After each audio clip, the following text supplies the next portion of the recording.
시청자 여러분 안녕하십니까. 추석 어떻게 잘 쉬셨죠? 저는 이번 추석에 강릉 쪽이나 아니면 속초 쪽으로 갈까 아니면 남해안 쪽으로 갈까 그러다가 평소에 그 관심이 있었던 도로 중에 하나죠. 자료를 봤더니 5년 전인데 이 77번 국도가 있습니다.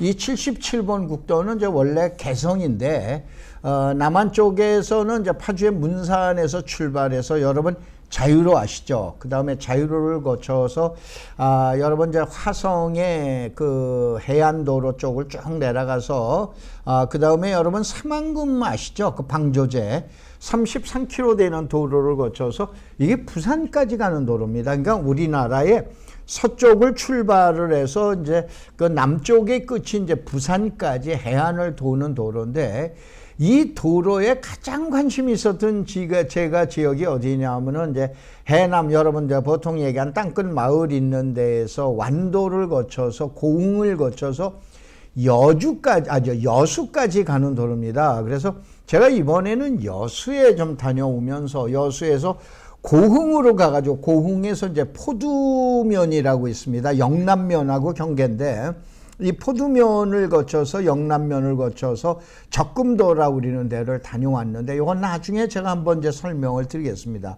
이 시간에는 이제 이것이 뭐냐면은 사실은 2017년 10월 12일이라고 그 날짜는 해놨습니다만은 원래가 2016년 작년도 제가 대학에서 강의하고 있는 대학이 이제 숭실사이버대학이다 보니까 오프라인에서 저희 제자들에게 강의했던 내용입니다. 이 내용인데 이것이 PPT 화면으로 자그마치 3시간 분량이기 때문에 약 한 80쪽 정도 되는데 그 중에서 이제 필요한 부분만 혹시 시청자 여러분들을 위해서 바로 업그레이드 시키기 위해서 보신다고 보시면 되십니다. 우선은 제일 먼저 요번에 이제 조금 좀 여러 가지 생각이 다른 분이 한번 이제 물어보신 분이 계시는데 땅을 이런 거는 제가 강의하는 사람 강의 결국은 주관적인 사실이죠.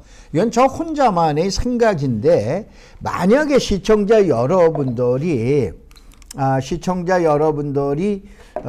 생각이 좀 다르시거나 그러면은 여러분 나름대로 생각을 하시고 모든 것을 저의 생각에 맞추라라고 그런 내용은 아니죠. 근데 그동안의 땅을 이렇게 봐보면은 싼 놈이 최고입니다. 그러면 무조건 싼 놈이 최고냐. 아마 이 방송을 통해서 말씀드렸지만 지리산 산 꼭대기 싼데 라고 그러면 그런 땅을 또 싼 땅이 최고다라고 그러는 건 아닌 거는 여러분들이 잘 이해하시겠죠. 그러나 보편적으로 싼 거에 의한 땅 가격이 최고입니다. 왜냐하면은 지난번에 한번 설명을 드렸지만은 주택 같은 경우는 위로 올라갑니다. 소위 말해서 상향, 나보다도 계급이 높은 데로 조그만 면적에서 큰 면적으로 무조건 위쪽으로 올라간다고 보시면 돼요. 근데 땅이라는 건 이상하게 아래쪽으로 갑니다. 아래쪽으로 가요. 이건 이제 세부적으로 나중에 이제 한번 분석을 해드리는데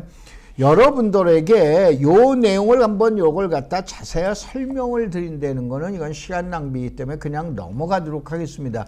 이건 아까 얘기한 대로 저희 대학에서 저희 제자들에게 제가 개인적으로 갖고 있는 생각을 표현한 건데 이게 여러분 생각하고 틀리다라고 그러면 난 그렇게 생각 안 한다 이렇게 생각하시기 바랍니다. 근데 이제 최근에 이제 그 열흘 동안 되는 추석 연휴에 제가 이제 여러 가지 사이트나 또 한 번은 타인의 이제 방송이나 이런 걸 봐야 되는데 우선은 제일 먼저 시청자 여러분들이 가장 환호하는 것이 무엇인 거라고 그러면은 아무래도 봐보면은 계량 분석입니다. 이제 계량 분석인데 어떤 분이 이제 예를 들어서 주택이 몇 년도는 얼마 올라가고 어디가 얼마 올라가고 뭐가 어떻게 되고 라우리는 걸 가지고 대칭해서 앞으로 그러면 이 지역은 어떻게 될 거다 또 전국에 있는 건 어떻게 될 거다라고 그러는데 이런 걸 예측했을 때 참 많은 분들이 보십니다. 그런데 보편적으로 이제 공인중개사 분들이시나 아니면은 이제 다른 시장론자들이죠. 소위 말해서 수치나 계량보다는 시장에서 일어나는 현상에 더더욱 아주 환호하시는 분들은 사실은 시장에 현재에 직접 진입하 있는 시장 진입자분들입니다. 대부분들이 이제 공인중개사나 중개업을 하시는 분들 또 아니면 컨설팅을 하시는 분들인데 이분들은 계량이라고 우리는 것보다도 일종의 구시되거나 아니면은 전근대적이나 비과학적이다라고 우리는 감이다라고 우리는 이 feel을 갖다가 감각이죠. 감각에 의해서 지금 얘기한 추정을 하는데 많은 분들이 지금 얘기한 계량을 분석하는 데는 상당히 많은 이제 박수나 아니면은 이제 으뜸이다라고 우리는 칭찬을 보내시는데 이와 같은 감각이다라고 우리는 거에 대해서는 뭐 얘 같은 거를 아래로 내려보내줬더라. 근데 저 같은 경우에도 이 감각인 feel입니다. 왜 그러냐? 이론은 왜 나왔겠어요? 이론이라고 그런 건 시장에서 일어났던 현상을 과학적이고 체계적으로 계량으로 만들어서 분석한 거예요. 그럼 당연히 이걸 앞장서서 가야 되는데 주택시장이나 이런 건 가능합니다. 근데 토지시장에서는 이게 거의 제가 그동안에 내용 봐보면 참 힘듭니다. 보편적으로 시청자 여러분들 중에서는 이제 상당히 지적 수준이 굉장하신 분들이기 때문에 여기 이제 하얀 이제 화이트보드다라고 생각을 해드릴게요. 우선 가장 정할 때 분석을 할 때 이제 시계열 분석합니다. 시계열 분석에 이제 표본 추출이 잘못되니까 최근에는 그랜저 인과관계 분석을 하시죠. 그러면 이 관계 분석이 그 맞냐? 그것도 아니다 이런 얘기예요. 이거를 가장 지금 명확하게 가장 체계적으로 잘 끌고 나오는 데가 이제 보통 우리가 대한민국의 2대 그 연구 산업인 건산연하고 주산연입니다. 건설산업연구원하고 주택산업연구원이 대한민국의 최고의 어떻게 말하면 싱크탱크 집단이죠. 이 집단에서도 지금 얘기한 시계열이나 아니면은 그랜저 인과관계 분석을 놓고 서로들 막 싸움들 합니다. 싸움보다는 이론에 대한 투쟁이죠. 논쟁이죠. 이렇게 돼 있는데 그러면 이것이 앞을 맞춰가느냐? 그건 아니다 이런 얘기예요. 왜 그러냐? 토지시장에서는 땅이다라고 하는 토지시장에서는 일어나는 변수가 엄청 많습니다. 그래서 바로 오늘 이 시간에 이 자료를 제가 아침에 꺼내가지고 나온 거예요. 저한테는 이제 이런 강의한 자료가 뭐 수백 편이 아니고 거의 뭐 그동안에 제가 강의한 자료 꽉꽉 많았기 때문에 수천 건 정도 있습니다. 그러면서 이러한 내용을 인터넷에서 방송에서 뜨는 내용을 보고 이러한 것들은 이렇게 해서 좀 바꿔드려 봐야 되겠구나 아니면 또 이러한 생각도 있구나라고 우리는 걸 가지고 오늘 주제로 삼았습니다. 그래서 시청자 여러분들께서는 오늘 조금 좀 장황한 얘기가 될는지 모르지만 한번 봐보시기 바랍니다. 우선은 제일 먼저 가끔 보셨죠? 건물은 누구가 주인이에요? 지금 얘기한 건물 주인입니다. 땅이라는 건 누가 주인이에요? 결국은 누가 주인이냐 하면 국가가 주인이에요. 땅값이라고 우리는 거는 이와 같은 시계열 분석이나 그랜저 인과관계에 대한 계량 분석 가지고 힘든 게 국가에서 일어나는 정책에 의한 변동이 상당히 큰 거예요. 잠깐 아까 말씀드렸죠. 제가 이번에 여수 같으면 아마 웬만한 대한민국 국민들이 또 이 방송을 시청하신 분들이 안 가보신 분이 더 많으실 거예요. 근데 여수에 가면은 지금 어디에 있냐면 토지거래 허가구역이 있어요. 왜냐? 땅값이 너무 폭등을 해요. 그것이 여러분들 갓김치 드는 돌산에 가면은 대한민국의 IB, 이제는 금융이 다른 게 인베스트 뱅크, 옛날에 여러분 그 유명한 리먼 브라더스, 메릴 린치, 베어 스턴스 모두 이렇게 다 기억나시죠? 이 같은 투자은행이 최근에는 상당한 각광을 받고 있습니다. 또 뭐냐면은 지금 얘기하는 이제 레이트, 금리가 낮다가 보니까는 이 낮은 금리에서 풍부한 우리나라 1년 예산의 400조의 약 3배가 되는 1200조가 지금 갈 곳을 못 찾아가는 거예요. 그럼 여기에서 약 1조 정도를 갖다 투여해서 개발을 하겠다. 그러면 그쪽 일대 땅값이 폭등을 합니다. 그래서 여수에 지금 얘기한 돌산에 토지거래 허가구역으로 2017년 금년도에 결정이 돼 있어요. 그러면 그 지가가 어떻게 되냐? 한쪽에 있는 올라가면 또 여수 가보신 분 잘 아시지만 경도라고 있죠. 여수 앞에. 경도가 또 상당한 또 투자가 유망한 지역이니까 가격이 올라가면 또 그것이 또 여수 시내로 미치게 됩니다. 무슨 얘기냐? 여수 시내에 있는 상업지역이나 주거지역 가격이 주변 지역에 영향을 미치기도 하지만 주변 지역에 있는 게 안으로 들어와요. 근데 아파트는 이런 것이 극히보다도 그 영향이 그렇게 과히 크질 아니합니다. 근데 토지 시장은 이게 엄청 많은 거예요. 여러분들 잘 보신 대로 우리가 정확하게 얘기하면은 1996년도에 폐광지역 아시죠? 이것 때문에 태백정선 영월에 정선에 있는 땅값이 1천만 원까지 올라갑니다. 어떻게 되냐? 몇만 원짜리가 1천만 원까지 호가로 올라가는 거예요. 이건 뭐 때문에 그런 거예요? 이게 계량 분석이나 시계열 분석 가지고 가능해요? 말도 안 되는 소리입니다. 그래서 토지 시장이 그렇게 어려운 겁니다. 오늘 이 시간에는 그런 내용으로 한번 설명을 드리겠습니다. 뭐냐면은 지금 얘기한 땅 주인은 누구냐? 결국은 정책이에요. 정책을 똑바로 쫓아가야 되죠. 자, 그래서 항상 여러분들 이렇게 생각을 하세요. 우선 제일 먼저 땅에 집 짓고 그 다음에 사람 산다. 땅이 뭐냐? 지역재예요. 그 유명한 지역재예요. 무슨 A라 우리는 지역이 나오죠. 무조건 A라 우리는 지역은 A 땅이에요. B 지역, B 땅이야. C 지역, C 땅이야. 간단하게 주거지역, 주거용 땅. 상업지역, 상업용 땅. 공업지역, 공업용 땅. 녹지지역, 녹지용 땅. 관리지역, 관리를 할 필요가 있는 땅. 농림지역, 농업과 임업을 위한 땅. 자연환경 보존지역, 자연과 환경을 위한 땅. 이렇게 생각하시면 되세요. 아셨어요? 지역이라고 하는 건 땅입니다. 그 다음에 지구라고 하는 건 뭐냐? 개인입니다. 바로 땅이다라는 건 국가가 결정을 하지만 건물이라는 건 누구냐? 개인이 결정하는 거예요. 그게 지구재는 개인이에요. 그러니까 이제 많은 제가 강의할 때 그럽니다. 이제 저희 제자들 보고 나 잘생겼어? 못생겼어? 여러분 잘생겼습니다. 그럼 내가 잘생겼으니까 나는 뭐냐면은 미남지구라고 얘기하는 거다. 미남지역은 미남이 가서 사는 땅. 미남지구는 나같이 키 큰 놈이 잘생긴 거. 요게 이제 지금 건물이다 이게. 그 다음에 구역이라는 건 있어요. 그 다음에 세 번째가 사람 사는 사람이 사네. 이게 구역이라고 하는 이 구역제는 공익을 위해서 사용하는 지금 용도 때문에 만들어 놓은 거예요. 그래서 땅을 볼 땐 제일 먼저 땅에 건물 짓고 사람 사네. 요걸 갖다 놓고 보시는 거예요. 그러면서 땅을 갖다 구분하고 들어가셔야 돼요. 아셨죠? 제일 먼저 이거를 여러분이 감안을 갖다 하시기 바랍니다.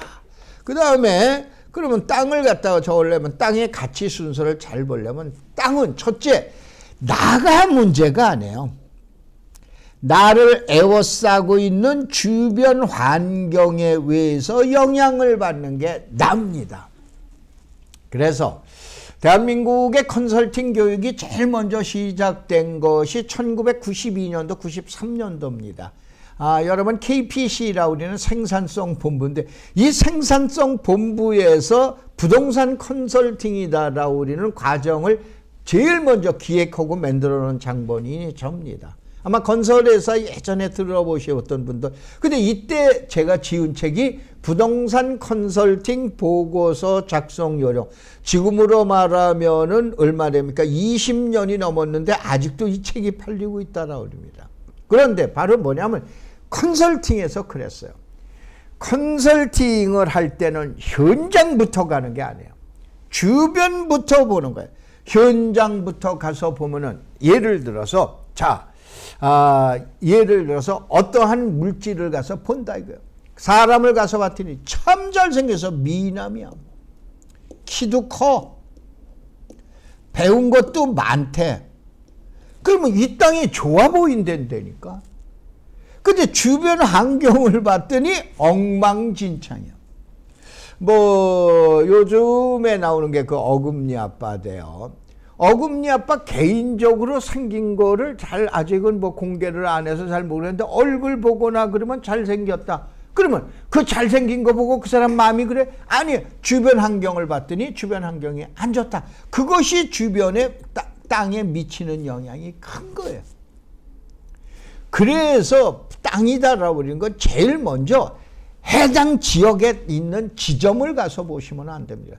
컨설팅의 최고의 기점이 바로 그겁니다. 바로 뭐냐면은 당연히 가서 땅을 보면 사각형이야. 잘생겼어. 도로 옆에부터 얼마나 땅이 좋아. 그러면 긍정적인 마인드로 흘러가게 돼요. 그런데 가서 봤더니 맹지야. 생긴 것도 길다랗게 자루형 토지로 생겼어. 그 다음에 이제 뭐 거기서 푹 꺼졌어. 그러면 땅이 어떻게 보면 아이고 나빠 보이는 거야. 근데 그 주변 지역이 개발 압력이라고 그러죠. 강해. 그런데도 그 땅은 어떻게 되냐. 나빠 보이기 때문에 그 땅은 별 볼 일 없다라고 생각을 하는 거예요. 이게 잘못된 거예요. 그래서 땅을 볼 때는 주변서부터 봐라. 그래서 여기다가 첫째 뭐예요? 인근에서 봐라 이거예요. 인근에서 보는 거예요. 그 동네 주변에서 뭐 하는 거야. 그 다음에 옆에서, 그러면 바로 옆에서는 또 뭐 해? 그 다음에 내 거를 보는 거예요. 아셨죠? 외부에서 안으로 들어와야 돼. 이게 컨설팅, 부동산 이제 디벨로퍼죠. 개발자의 최고입니다. 제가 이제 대학에서 강의하는 게 이제 바로 개발론이기 때문에 이 개발론은 디벨로퍼예요. 어떻게 하면 땅을 잘 보냐, 어떻게 하면 부동산을 잘 분석하냐, 이거를 했을 때 해당 지역서부터 가지 말아라. 주변 지역서부터 안으로 들어와라. 밖에서 빙빙 돌아서 지점으로 가라. 아셨어요? 그러면은 땅이 보인다. 라고 그러는 겁니다.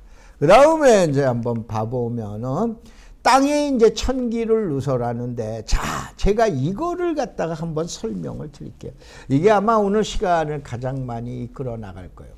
예를 들으면은, 자, 우선은 인터넷 방송을 하시는 전문가 여러분들, 여러분 강남의 재건축을 왜 봅니까? 강남의 재건축이라는 건 결국은 아파트 시장 때문에 이걸 갖죠. 아파트 시장을 전공하는데 예를 들어서 대전이나 부산이나 아니면 제가 요번에 갔던 뭐 여수나 이런 데 있는 아파트 시장은 아니죠. 경기도에 그러면은 외곽 신도시에 있는 아파트를 봅니까? 아니죠. 어디를 봐요? 서울을 보는 거죠. 서울에서도 강남을 보는 거죠. 강남에서도 양정을 볼 거냐, 대치동을 볼 거냐, 서초동을 볼 거냐, 반포를 볼 거냐, 압구정을 볼 거냐, 이거에 따라서 또 시각이 달라지잖아요. 그런데 강남에 있는 전체적인 시장에서 그럼 앞으로 아파트가 어떻게 될 건가를 했을 땐 재건축을 갖다 보시게 되시죠. 자, 지금 방송을 하시거나 아니면 부동산 토지에 대해서 전국에서 최고라고 우리는 컨설팅 하시는 전문가 여러분, 토지 시장 어떻게 보실 거예요? 그 지역의 리딩을 뭘로 보실 거예요? 주거 지역이요? 택도 없는 얘기입니다. 바로 요즘에 최근에 얘기하는 인구라고 그러는 인구의 이동이라는 건 뭐예요? 이제는 일자리라고 그랬잖아요. 일자리가 있으려면 공장이에요. 가장 중요한 것은 공업지역이 어떻게 변화될 건가, 일자리가 어떻게 생길 건가, 이거에서 인구 이동이 심하게 되는 거예요. 안 그래요? 근데 이런 거를 우리 전문가 여러분들 강의해 보시거나 해보셨어요? 그래서 제가 최고라는 얘기는 안 해요. 나는 이런 거를 경험에 의해서 나온 거예요. 이게 부동산과 개론을 본다고, 저도 공인중개사 시험 출제위원인 거 아시죠? 그러면 이거를 어디 부동산과 개론에 이게 나옵니까? 택도 없는 얘기예요. 그래서 만들어낸 게 이거예요.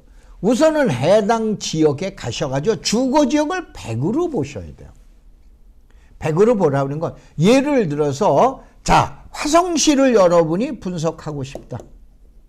아니, 화성시가 아니고 요즘 이제 뜨는 지역이니까는 이제 저기 왜냐하면은 이제 뭐 북쪽이나 뭐 서쪽이나 동쪽만 얘기했더니 그래서 남쪽을 보자. 그럼 좋아, 안성을 보자 이런 얘기예요.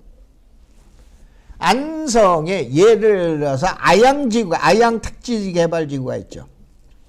아양택지개발지구를 볼 거냐, 아니면 안성에 있는 구읍에 있는 도시지역의 주거지역을 볼 거냐, 아니면 어디를 볼 거냐, 아니면 이제 지금 경찰서, 안양 공설운동장, 동신국민초등학교 이쪽에 인터체인지가 생길 텐데, 그러면 신양복리를 볼 거냐, 양복리를 볼 거냐, 뭘 볼 거예요? 어느 걸 기점으로 하실 거예요? 그래서 어떻게 되냐? 내가 조사하고자 하는 지역에 가장 가까운 주변 지역의 주거 지역을 갖다가 찾아내는 거예요. 예를 들어서 안성의 아양택지개발 같으면은 택지가 이제 보편적으로 500만 원이다. 그러면 이제 구읍에 들어가면은 약 한 400대 뿐이 안 됩니다. 그 또 미양 쪽으로 나오면 미양 쪽도 약 300-400분이 안 돼요. 그러면은 이것이 어떻게 되냐면은 일죽이나 이런 데 가면은 요거는 한 200-300선 정도로 될 거로 추정을 합니다. 그러면 예를 들어서 일죽에 가서 볼 거냐, 여러분이 미양 가서 볼 거냐, 아니면은 지금 얘기한 아양택지지구에 가서 볼 거냐, 어디 가서 볼 거냐 여러분이 찾아보셔야 되잖아요. 아니면 공도를 가서 볼 거냐.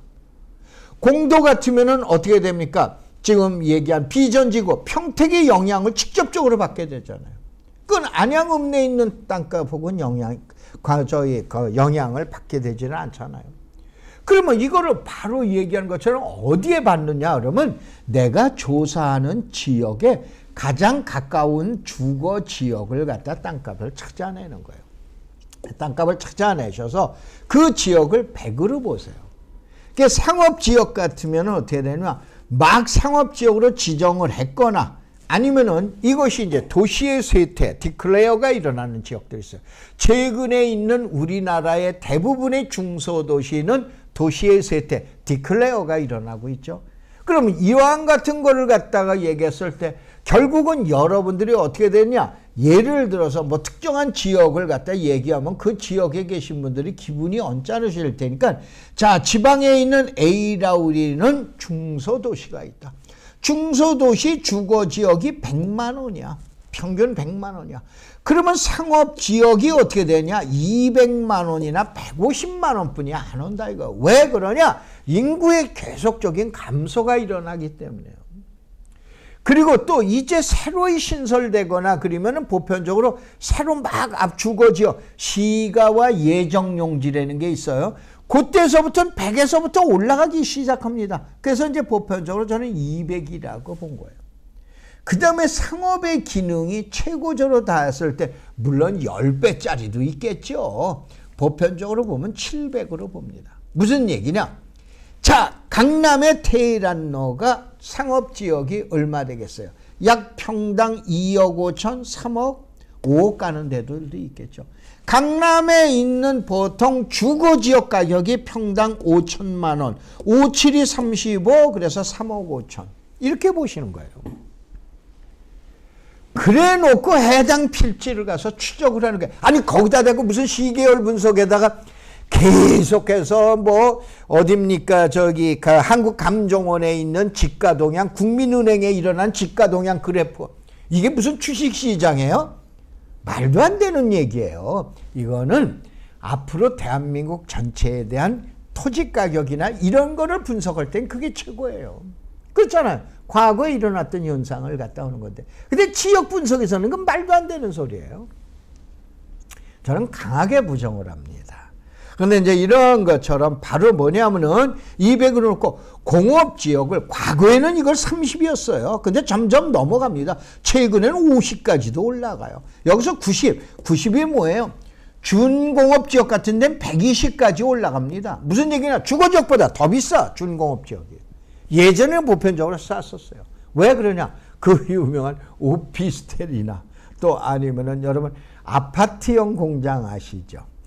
이 지식정보센터 이런 거를 질 수가 있기 때문에 그러한 땅에 의해서 어떤 경우는 주거지역보다 더 비싸된다니까요. 이러한 경우가 나타나는 거예요. 그 다음에 이제 공업지역을 바로 보편적으로 이렇게.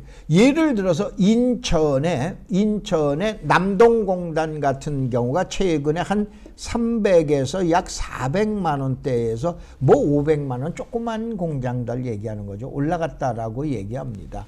근데 이것이 어떻게 되나, 인천의 주거 지역들이 보편적으로 이걸 추정을 하면 600에서 700이에요. 물론 지금 3, 400 되는 걸 갖다 우리 동네에 있대. 그런 비교는 하시지 마세요. 그거는 꼭 뭐 누가 얘기를 하고 나면 삐딱하게 아주 그냥 어떻게 되면 반항도 아니고 삐딱이. 그건 딱 못 봅니다. 알겠어요? 보편적인 상황을 놓고 그거보다도 추정하는 거야. 예를 들어 놓을게요. 자, 어느 지역의 녹지 지역을 갔어요. 주거 지역이 100만 원이야. 100만 원이야. 근데 녹지 지역을 20에서 80이니까 보편적으로 30을 넣으라고 했어. 근데 바로 녹지 지역을 봤더니 30만 원이야. 그러면 아하, 이 녹지 지역 가격은 이쪽 지역에서 그저 그렇게 부르는 가격이구나 라고 그 다음에 가서 도로에 닿나 생겼나 주변 정황을 보고 괜찮네 그러면 저렴하게 나온 거예요. 예를 들어서 50만 원이라고 나왔다. 그러면 아니 50만 원을 놓고 주변 중개업소에 가서 공인중개사 사무소에 가서 꼭 땅 사는 척 합니다. 저게 땅 좀 살라고 그러는데 땅 얼마나 합니까? 공인중개사는 무슨 바본 줄 아세요? 헛정보를 가르쳐 준다는 얘기보다도 그렇게 하시지 마세요. 제가 이쪽에 땅을 좀 조사 좀 하고자 하는데, 그러면은 인간 대 인간으로 이렇게 얘기하면 정확하게 가르쳐 줍니다. 그러면 매매 사례 가지고 나올 거예요. 그럼 매매 사례 가지고 50만 원이 땅값이 비싸다 싸다 결정을 하실 거예요? 그건 아니죠. 예를 들어서 또 20만 원에 나왔어. 20만 원이 싸다 비싸다 얘기할 게 아닌 거예요. 30만 원이라는 기준점을 가지고 20만 원 싸게 나왔네. 현장 가보는 거예요. 가봤더니 도로에 다 있고 주변 상황이 이 땅은 저렴하네. 그 다음에 이제 주변 중개업소에 갔더니 매매사례 그때 비교하는 거예요. 그러면서 판단을 하셔야 되는 거예요. 매매사례를 이걸 갖다 어떻게 할까요? 맨날 국토교통부 들어가서 사이트 조사하실 거예요. 해당 지역엔 사이트 거래도 몇 년 전 거만 나오지 안 나옵니다. 그 다음에 50만 원짜리를 보는 거예요. 가서 봤더니 아니 뭐 도로도 뭐 신통치 않고 지역도 아이고 이건 가격이 좀 비싸네 라고 추정을 하시는 거예요. 아셨어요? 이 기법을 가장 잘 하시는 분들이 공인중개사, 해당 지역의 공인중개사 사무실들이에요. 그렇기 때문에 여러분들이 이러한 내용들을 해야지. 여기서 무슨 시계열 분석 가지고 말도 안 되는 얘기예요. 그래서 이러한 내용 가지고 한번 분석을 하셔라 이런 얘기예요. 그게 유축가격, 이건 예전 시장이에요. 주거지역에서는 7+2예요. 뭐냐면 옛날에는 금융기관에 돈을 넣어놔도 웬만하면 뭐 4%, 5%대의 수익률이 나온 거예요. 그러니까 금리를 더 줘야 돼요. 이걸 기대이율이라고 그러죠. 아마 이건 이제 본격적으로 부동산학 개론을 갖다 공부하신 분은 잘 아실 거예요. 자, 은행에다 넣는데 5%인데 너도 5% 줘? 그럼 너는 은행보다도 불확실하잖아. 그럼 나 은행으로 들어갈래. 그러니까는 어떻게 됩니까? 알았어, 내가 더 줄게. 그리고 올라가는 거예요. 그래서 이때 금리가 요게 2%라고 그리는 것이 바로 기대이율이라고 그리는 거예요. 자, 여기서 시청자 여러분들이 보셔야 되는 게 금리가 인상되면 왜 부동산 시장이 안 좋고, 아까 얘기했잖아요. 금리가 2%대야. 지금 뭐 3.5%까지 이제 저기 대출 금리에서 좀 저 준다라고 그러면서 그런데 2%대야. 근데 2%가 3%로 올랐어요. 부동산 시장을 갔더니 수익률이 3%야. 얀마, 은행에 가도 3%인데 불안한 내가 왜 부동산 시장에 투자를 해? 너희들한테는 투자를 안 해. 그러면 어떻게 됩니까? 더 줘야 돼. 3%보다 더 줘. 4%를 줘야 돼. 그 4%를 주려면 어떻게 돼? 가격이 내려가야 4%가 나오는 거 아니에요. 그래서 금리가 올라가면 부동산이 떨어진다라고 그러는 거예요. 아셨죠? 그런 내용으로 이해를 하셔야 돼요.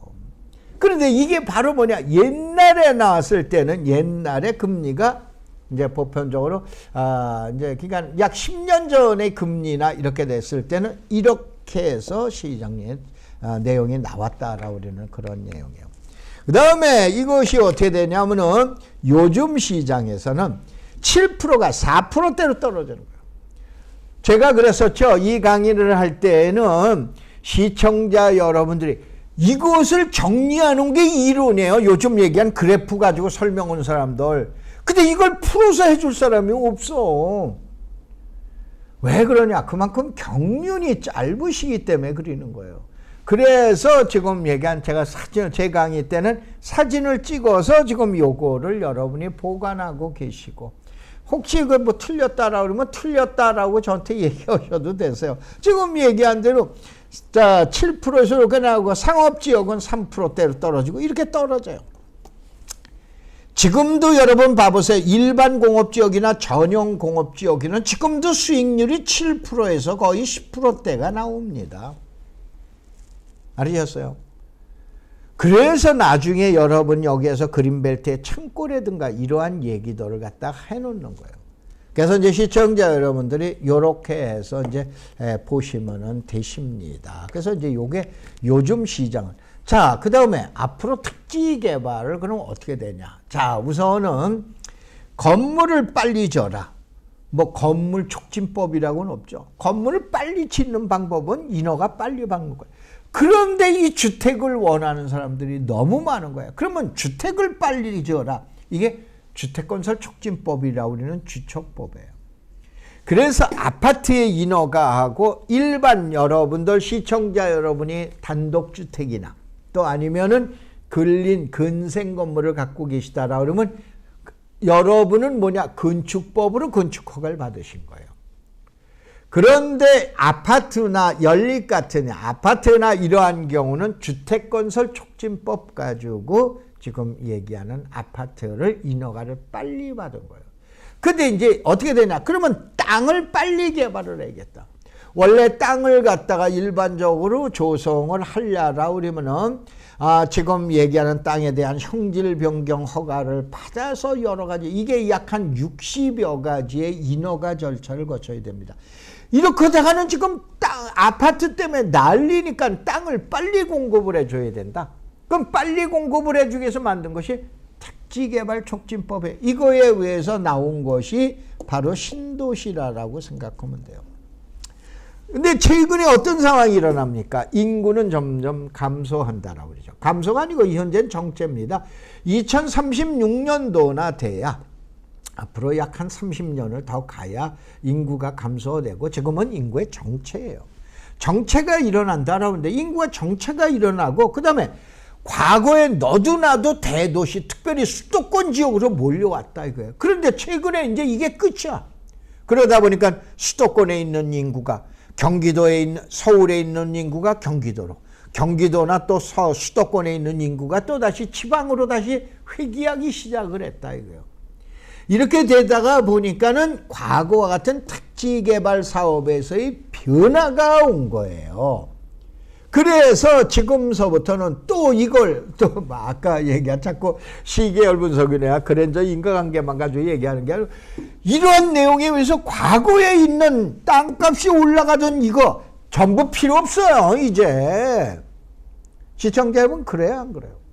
이제는 이런 게 필요 없는 거야. 이제는 어떻게 되냐? 시장에서 일어나는 변화를 갖다가 지금 얘기한 예측을 잘 하셔야 돼요. 그래서 나오는 것이 자 단순 형질 변경과 도시개발 사업. 과거에 70년대 80년대 주정을 갖다가 했어요. 주정을 했었는데 또 이와 같은 그 사업이 지금은 없어지는 거냐? 아니에요. 점점 줄어드는 것뿐이에요. 그 다음에 여기서 한 번 더 나간 환지. 왜 그러냐? 택지 개발 사업이 이제 변화가 오다 보니까 대규모의 신도시가 아니야. 그러면 어떻게 됩니까? 자, 하나의 도시가 이렇게 있으면 도시 이쪽 지역에다가 택지 개발을 해야 되겠다. 그럼 이 택지 개발 사업이 뭐냐면은 도시 개발 사업이라고 그러는 거예요. 제가 요거를 별도로 설명을 드릴게요. 근데 과거의 도시개발 사업은 어떻게 되냐? 일괄 수용을 해서 지금 얘기한 보상. 이제 그러한 제도가 점점 없어져요. 약 지금 현재 새로운 제도는 그러한 제도가 아니고 10개 중에가 아니고 100개 중에 100개의 사업 중에 약 95개는 어떻게 되냐? 이제는 환지 구획정리 사업으로 가고 있어요. 이제는 뭘 알아야 돼요? 구획정리를 알아야 된대요. 환지를 알아야 된다 이거요. 이거 별개로 설명을 해드릴게요. 그 다음에 이제는 공영개발 사업이라는 게 거의 없어요. 자, 여기에서 최근에 이제 어디 보면 역세권 카페 딱 보면 옛날에 파주에 고양시에 무슨 역이 얼마였는데 아니 옛날이 지금 이거 왜 또 시계열 분석이랑 그랜저 인과관계로 분석해 주죠? 말도 안 되는 소리예요. 지금은 어떻게 되냐면 역이 생기면은 그 역의 주변은 과거와 같은 도시개발 사업에 의해서 대규모의 개발 사업이 아니야. 이제는 도시개발 사업이에요. 환지 사업이에요. 그 유명한 여러분 평택의 지제역 있죠? 지제역 주변에 가면은 100% 지금 공영개발 사업 없습니다. 이제는 전부 환지개발 단 한 평도 없어요. 이제는 무슨 얘기냐? 전부 환지개발 사업이라고 보시면 돼요. 시대가 이렇게 바뀌었는데 옛날 지금 그래프 가지고 집값 분석을 할 거예요. 이젠 아까 얘기했잖아요. 국가에서 나오는 정책이 얼마만큼 중요한가요? 자, 여기서 1부 강의를 마치고 쉬었다가 2부 강의를 하는데 아마 제가 강의했을 때 이 자료가 막 한 10쪽이나 지나갔나 안 지나갔나 그럴 겁니다. 근데 이제 2부에서는 약 한 20분 정도로 해서 요 내용을 갖다 간략하게 인덱스만 설명드리는 그걸로 하겠습니다. 고맙습니다. 감사합니다.